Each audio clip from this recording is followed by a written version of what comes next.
లేకుండా ఎంతమందికి అడిగితే అంతమందికి టైం ఇస్తున్నా. ప్రతిసారి ఇంటరప్షన్ చేసేది మీరు. నేను మీకు కావలసినంత సబ్జెక్టుకు కావలసినంత టైం ఇచ్చాను. ప్లీజ్ కూర్చోండి. 3 గంటల 15 నిమిషాలు క్వశ్చన్ ఉన్నట్టున్నాను నిన్న. ఇచ్చాను కదా. నీ 15 ఉపన్యాసాలు ఇవ్వద్దు. సప్లిమెంటరీ ప్రశ్న అడగండి అంతే. ఉపన్యాసాలు ఇవ్వద్దు. ప్లీజ్ సిడం. చైర్మన్ గారు, వాళ్ళు మాట్లాడిన దానికి టు ప్లేస్ ఆన్ రికార్డ్ ఏమంటారు, 90% ప్రాజెక్టు పూర్తి చేసిన ఉంటారు. వాస్తవంగా చేయలేదు. మరో 33,000 కోట్ల ఖర్చు అవసరం. ఇప్పుడు ఖర్చు పెట్టింది 32,000 కోట్లు. అంటే ప్రాజెక్టు ఇంకా 50% కూడా చేరలే. మరి మీరు ఎందుకు 90%? మీకు తెలుసో తెలియదో ఎవరో మాట్లాడమని చెప్పినా నాకు అర్థం కాదు. మీరు చెప్పేది 50% కూడా కొత్త సభ్యులు బడ్జెట్లో 50% కూడా ఖర్చు పెట్టలేదు. రెండో విషయం, irrigation department has highest budget in this government. Irrigation డిపార్ట్మెంట్లో హైయెస్ట్ బడ్జెట్ పాలమూరు రంగారెడ్డికి. మరి అదేవిధంగా గత ప్రభుత్వంలో ఏ అనుమతులు, ఏ సిడబ్ల్యూసి పర్మిషను, ఎటువంటి అనుమతులు పర్మిషన్స్ రాలేదు. వాటర్ కేటాయింపు ఒక చుక్క నీరు పాలమూరు రంగారెడ్డికి వాళ్ళు తేలేకపోయినరు. ఇవన్నీ మేం ప్రయత్నం చేస్తున్నాం. తప్పనిసరిగా ఆ ప్రాజెక్టు డిసెంబర్ 2026 వరకు పూర్తి చేస్తామని చెప్పి కూడా మనం చేస్తాను. మళ్ళీసారి మీకు క్లారిఫికేషన్ రా, Kodangal Narayanpet lift irrigation scheme ఆయకట్టుకి ఈ ప్రాజెక్ట్ ఆయకట్టుకి సంబంధం లేదు. ఆ ప్రాజెక్టు అడ్మినిస్ట్రేటివ్ అప్రూవల్ కానీ జియో కానీ తెలంగాణ రాష్ట్రం ఏర్పడముందే మరి ఇవ్వబడిందని చెప్పి కూడా నేను మనం చేస్తాను. కోదండరామ్ గారు, చాలా విషయాలు మాట్లాడుతున్నప్పుడు కొంత చరిత్ర తెలిసి ఉంటే లాభంగా ఉంటుందండి. పాలమూరు రంగారెడ్డి ఎత్తిపోతల పథకాన్ని ఒరిజినల్గా డిజైన్ చేసింది తెలంగాణ రిటైర్డ్ ఇంజనీర్. ఆ ప్రాజెక్టును డిజైన్ చేసినప్పుడు దాని లక్ష్యం ఏముండేనంటే కల్వకుర్తి తర్వాత నెట్టెంపాడు ఇవన్నీ కూడా తూర్పు మహబూబ్ నగర్ జిల్లాకు కొన్ని నీళ్లు ఇవ్వగలుగుతున్నాయి. పడమటి గౌరవ సభ్యులు అడుగుతున్నా అడుగుతున్నా ప్లీజ్. నేను సప్లిమెంటరీ అడిగినప్పుడు ఇస్తున్నాను మాట్లాడతారు వాళ్ళు. విత్ మై పర్మిషన్ ఈ స్పీకింగ్. ప్లీజ్ కూర్చోండి. ప్లీజ్ కూర్చోండి సార్. నేను కూర్చోండి. సప్లిమెంటరీయే అడుగుతున్నా. సప్లిమెంటరీ కోసమే ఉపోద్ఘాతంగా కొన్ని మాటలు చెప్తున్నా. అందులో భాగంగా ఈ ప్రాజెక్టు జూరాల నుంచి ఎత్తిపోతలు మొదలుపెట్టి పడమటి మహబూబ్ నగర్, నారాయణపేట, అదేవిధంగా మనకు కొడంగలు, వికారాబాదు, రంగారెడ్డి జిల్లాకు నీళ్ళు ఇవ్వాలనేది ప్లాన్ ఉండే.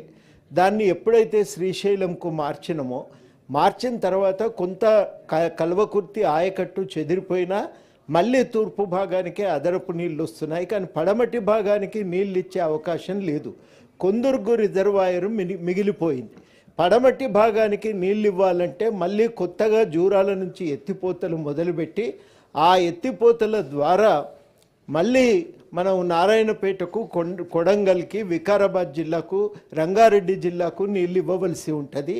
నేను మంత్రి గారిని అడిగేది ఏంటంటే ఈ అసంపూర్తిగా మిగిలిపోయిన ఈ ప్రాంతాలకి, మహబూబ్ నగర్ కానీ రంగారెడ్డి ప్రాంతాలకు కానీ నీళ్ళు ఇవ్వటానికి కేవలము ఇప్పుడు మీరు చెప్పినట్టుగా నారాయణపేట ఎత్తిపోతలు ఒకటేనా, ఇంకేదైనా ప్రత్యామ్నాయం జూరాల నుంచి డిజైన్ చేస్తున్నారా అనేది ఒక ప్రశ్న సార్. రెండవది, వాస్తవానికి ఏ అనుమతులు రాలేదు. కేంద్ర ప్రభుత్వం జారీ చేసినటువంటి గెజెట్ ప్రకారము ఎప్పుడంటే అప్పుడు అనుమతులు లేని ప్రాజెక్టులను ఆపటానికి అవకాశం ఉంది. ఆ గెజెట్ ప్రమాదం నుంచి పాలమూరు రంగారెడ్డి జిల్లాకు రక్షణ కల్పించటం ఎట్లా అనేది నా రెండో ప్రశ్న. కవిత గారు. అధ్యక్ష sir, straight to the point. Narlapur pump house దగ్గర మనం ఒకటి బటన్ ఆన్ చేసి టెస్ట్ చేసినాం సార్. వారు అన్నట్టు ఎన్నికల ముందు చేసినాం, అవన్నీ పొలిటికల్ ఇష్యూస్ పక్కన పెడితే ఇప్పుడు as of now ఏదులా Vatte ముద్దండపూర్ pump హౌజులు రెడీగా ఉన్నాయి సార్. ఒక 1 TMC పంప్స్ రెడీగా ఉన్నాయి. ఎందుకు వాటిలో వాటర్ పంప్ చేస్తలేరు అనేది first question sir. Second, Narlapur reservoir తర్వాత చిన్న స్ట్రెచ్ ఉంది సార్ కాలువ, 3 to 5 kilometers తవ్వితే మొత్తం ఇప్పుడు ఏదైతే ఈ ప్రాజెక్ట్ పర్పస్ ఉందో సర్వ్ అయ్యే అవకాశం ఉంది సార్. లాస్ట్లీ పేపర్లో వచ్చిన విషయం ఒకటి అడుగుతా ఉన్నా సార్.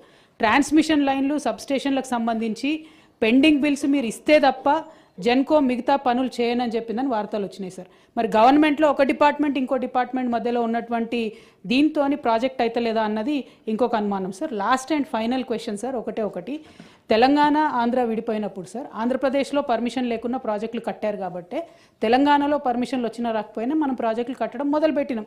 వారేదో గొప్పగా ప్రాజెక్టులు రాలేదు అంటే అది కుట్రలను ఛేదించడానికి. ఇవాళ రాయలసీమ లిఫ్ట్ ఇరిగేషన్ సార్ కడుతున్నారు సార్, అక్కడ మీరెందుకు ఆపుతలేరు? అదే రాయలసీమ లిఫ్ట్ ఇరిగేషన్కి అడ్వైజర్గా ఉన్నటువంటి ఆదిత్యనాథ్ దాస్ని తీసుకొచ్చి ఇవాళ మీరు ఇరిగేషన్ అడ్వైజర్ పెట్టుకుంటే ఆయన మన తెలంగాణ ప్రాధాన్యతలకు అనుగుణంగా ఇస్తారా సార్? తమరి ద్వారా అధ్యక్ష నేను ఒకటే క్వశ్చన్ అడుగుతున్నా సార్. మన చరిత్రనే నీళ్ళ మీద సార్, నీళ్ళ మీద ఏర్పడ్డటువంటి చరిత్రలో ఇక్కడ అనుమతులతో ప్రాజెక్టులు కడదామంటే మన ప్రజలకు న్యాయం జరుగుతుందా? మరి అక్కడ రాయలసీమ ఎట్లా కట్టుకుంటారు సార్? ఏం అనుమతులు ఉన్నది వాళ్ళకు? వాళ్ళు మొత్తం డీటెయిల్ హిస్టరీ ఉంది సార్. రోజుకు ఒక టీఎంసీ ఎత్తుకపోయేటటువంటి ఆర్డర్ ఇదే ఆదిత్యనాథ్ దాస్ అక్కడ ఇచ్చిండు. ఆయన మన తెలంగాణలో ఎట్లా పెట్టుకుంటాం సార్ అడ్వైజర్గా? దయచేసి వారు చెప్పాలని కోరుతా ఉన్నాను. ఆనరబుల్ మినిస్టర్ గారు, నో క్వశ్చన్ ప్లీజ్. చైర్మన్ గారు నో క్వశ్చన్. చైర్మన్ గారు ఫస్ట్లీ నేను ముందు No నా time. జవాబులో చెప్పినట్టుగా ఆ పంపుల విషయంలో all stage 2, stage 3, stage 4 pumping stations are almost completed and ready for commissioning in a month. రెండోది గౌరవ సభ్యురాలు కవిత గారు రాయలసీమ లిఫ్ట్ ఇరిగేషన్ గురించి మాట్లాడడం ఇది చాలా స్ట్రేంజ్గా ఉంది. వారి నిర్లక్ష్యం వల్ల, వారి కొల్యూషన్ వల్ల Andhra government has started construction of Rayalaseema lift irrigation scheme.